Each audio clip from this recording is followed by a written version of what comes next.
上学那会儿我就发现，真正的学霸是不存在偏科现象的。理论上，英语、语文是文科类，数理化这些是理科，总得有个主次吧？他们是怎么能文能理的？当然了，我也没有偏科现象，每门都很平均，没有主只有次。工作了也是一样，我发现一些人虽然年纪轻轻，但工作、感情、生活样样精通，他们升职更快，赚钱更多，也有很多时间陪家人。在别人走弯路或者是原地踏步的时候，他们怎么就顺风顺水，走的每条路都是没有障碍的上坡路。今天咱们就聊聊这个话题，牛人为什么牛？我们怎样才能牛一点？有人可能会说，张三有钱，李四是天才，王五运气好，但这些原因不具有普适性，咱也分析不出个所以然，只有把他们那些具有共性的特质拆解成几个有迹可循的维度，才有参考价值，对吧？很多小伙伴应该跟我一样，看过太多关于时间管理的内容，但好像没什么用，而且还得多花一些时间做日程管理。其实啊，你只是想被动的约束自己，不刷手机，不打游戏，对待时间的态度并没有改变。底层逻辑这本书提到了一个时间颗粒度的概念，它是安排时间的基本单位，就像是把时间切成一块一块的。有些人是迪拜倒法，块切的比较大，有些人比较珍惜，切的小，这能看出一个人对时间的重视程度。有一次，一位记者采访王健林，迟到了3分钟，结果王健林当着他的面绝尘而去。记者有些愤愤不平，1分钟都不等，太大牌了。其实根据书中所说，王健林的时间颗粒度是15分钟，一个很重要的会面可能也就安排15分钟，所以3分钟对他来说已经很长了。了解了这个概念，现在来看看我们的时间安排。比如我虽然也做日程管理，但有时候刷2个小时手机也没觉得有问题，这是因为我的时间颗粒度比2个小时要大，时间对于我来说没那么重要，日程管理的约束程度也就没那么高了。反过来，如果我的时间颗粒度是1个小时，那我刷半个小时手机就觉得浪费时间了。所以要充分利用时间，得先细化时间颗粒度，它决定了你对时间的利用率和做事的效率，最终也会影响你的产出。那时间该用在哪些事情上呢？我要说用在有价值的事情上，那等于是听我一席话，胜似一席废话。我们需要了解的是判断事情有没有价值的标准，可以从2个维度来评估。一是这件事儿在当下带来的收益大小，这个收益可以是心智、情感层面的，也可以是物质层面的。2是收益随时间衰减的速度，可以叫做半衰期。这样我们可以把事情分到4个象限里。第一，高收益值长半衰期，比如找到真爱，学会了一个技能。第二，高收益值短半衰期，比如买了个新手机，赢了一把游戏。第三，低收益值长半衰期，比如学习、健身、练字。第四，低收益值短半衰期，比如漫无目的的刷手机。一般人都是用收益值来衡量一件事儿，所以是怎么爽怎么来。你要让我学习，我跟你急。而一些牛人是通过半衰期来衡量的，他们知道即便当下的可见收益微乎其微，但只要半衰期足够长，这个效益是可以传递并且累加的。如果你前面有2个按钮，按下红色可以拿走100万，按下蓝色有50%的概率拿走1000万，你会按哪个按钮呢？我猜大部分小伙伴应该跟我一样，毫不犹豫地按下红色按钮，100万落袋为安。但如果从概率的角度来看，红色并不是最优解，因为蓝色的期望值是500万，远大于100万。决策心理学认为，人在面临选择的时候，通常会采用满意原则而不是最优原则。咱们举个更现实的例子，如果你在高中考一个2流大学对你来说10拿9稳，但是考一个1流大学就稍有勉强，你有勇气放手一搏吗？我曾经就采用了满意原则，而在我满意自己的选择之后，就一步步降低了标准，这个大学也还行，那个工作薪水也不低。如果你跟我想的一样，我想说你值得更好的选择。如何找到最优解？精进这本书提到了应该跳出的4种假设误区。一、赛道假设，认为人生是一场比赛，获胜者寥寥无几，出于对竞争的焦虑和失败的恐惧不敢尝试。2、低关联假设，认为人生的种种经历相互独立，没有关联性，其实不然，比如看书多不仅能长知识，文笔和表达也能得到提升。3、僵固型心智，就是固定型思维，认为自己天赋不够，资质平平，并且没办法提升，给自己贴标签，禁锢成长。4、零和博弈，认为竞争就是不是你死就是我亡，不存在合作共赢的可能性。跳出误区之后，还要通过批判型思维，让决策的正确概率更高。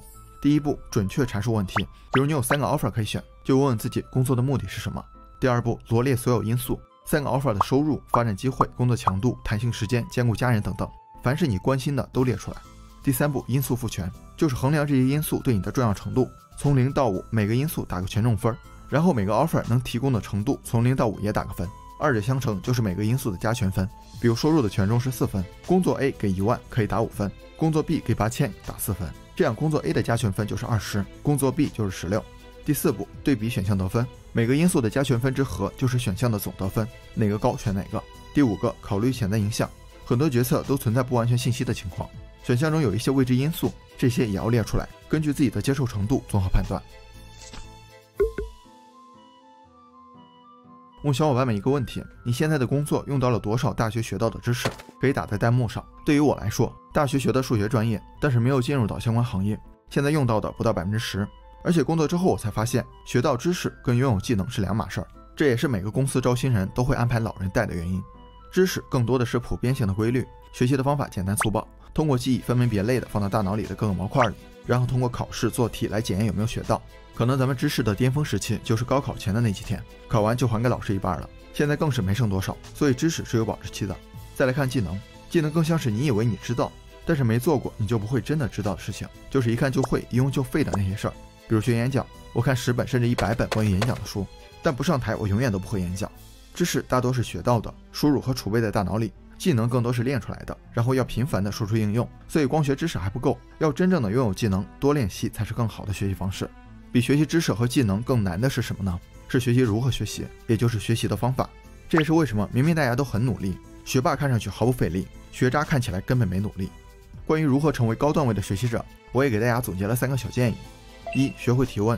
跟学校直接传递式的学习方法相比，很多教育心理学家认为更合理的模式应该是建构式的，就是学习者在主动目的性的引导下，充分利用已有知识，并且在丰富的情景中积极探索，构建出新的知识体系。比如我大学那会儿学过编程，但是我发现包括我在内，很多学生不知道学它干嘛，只知道考试不能挂科。但是还有些学生目的明确，就是要搞清楚怎么开发出自己感兴趣的软件和游戏，所以他们甚至还没毕业就做出一些简单的应用程序。咱们在学习的时候，不妨先提出一些具有探索性的问题，这样没准能少走弯路，学得更快。2. 解码知识。在某一领域有专长的人一般分成2类，一类是常规型专长，一类是适应性专长。前者把他们接触到的信息按照已有的框架进行分析，后者可以让自己的能力不断进化，通过对知识的扩展适应需要解决的问题。前者是理论型学者，后者是实践型专家。二者的区别就是对知识进行深度解码的能力。举个例子，一个小黄鸭的玩具，在小孩眼里啊，它是个可爱的玩具，会唱歌讲故事，下次遇到差不多的小黄鸡可能还会要。而对于玩具工程师，他能看到小黄鸭有哪些功能模块，能实现哪些声光效果，然后开发出小黄鸡。一些学习者就扮演了小孩的角色，只能看到一些显而易见的知识，没法很好的迁移和应用。还有一些人能从创作者的角度研究，把知识转化成更深层抽象的思维模型，做到触类旁通。你可能会想到一个人，没错，就是埃隆·马斯克。他推崇的第一性原理也是将知识解构为基本原理和思维模型，这样有助于迁移学习。3. 不断调用。假如有这么一本书，是教你怎么玩游戏的，教你怎么上单、怎么打野、怎么升级，但是不让你玩，你可能学2天就不想学了，对吧？反过来，什么都不教你，直接让你玩，你可能玩着玩着就会了。所以不断调用也是一种很重要的学习方法，因为调用会给你反馈，你可以通过学习强化薄弱环节，然后继续调用，边做边学，这是一个加强回路。经常有人说牛人都是行动派，其实啊，牛人也拖延。比如达芬奇，蒙娜丽莎画了4年，最后的晚餐花了3年，都严重影响了客户关系，而且在他去世的时候，还有5、6幅作品压在手里没能交付。他自己也在笔记里吐槽，告诉我到底哪样事情完成了。所以拖延是对事儿不对人，做一件事儿本质上是动力与阻力的博弈，不愿意做一定是我们认为这件事的收益低于做的成本。比如上班1个月就几千块钱，是个人都会发牢骚，对吧？但1个月给10万，那公司就是我家了。还有一种情况，看上去收益大于成本，但我们还是不愿意行动。比如老板不给你10万了，跟你说好好干，3年之后给你涨到10万，就算它不是画饼，对我们的诱惑力也会大打折扣。这是因为时间扭曲了我们对收益的判断，心理学上叫做时间贴现。无论是收益还是成本，只要时间足够长，我们就会认为它不重要。了解这些，我们就能推测出如何成为一个行动巨人。1. 树立明确目标，这是克服时间贴现的方法，而且这个目标最好能具体就具体，能量化就量化，能拆解就拆解，这样对你的刺激作用会非常大。2. 降低启动阻力，万事开头难，所以千万不要一开始就找不自在。要减肥就先做2俯卧撑，要学英语就先记2单词，最好能在2分钟内完成启动动作，阻力越小动力越大。3. 激活奖励回路，有些事情的收益并不是当下可见的，也就是做了也没什么成就感，这就得靠我们自己用产出倒推行动。产出可以是物质，也可以是精神层面的，比如感谢、夸奖、3连。总之要找到正反馈，没有的话就创造一些。通过上面4个维度，我们就能更充分的利用时间，更合理的做出决策，更高效的学习和应用，也更容易行动起来。虽然不能立马让自己变成牛人，但至少可以慢慢变好。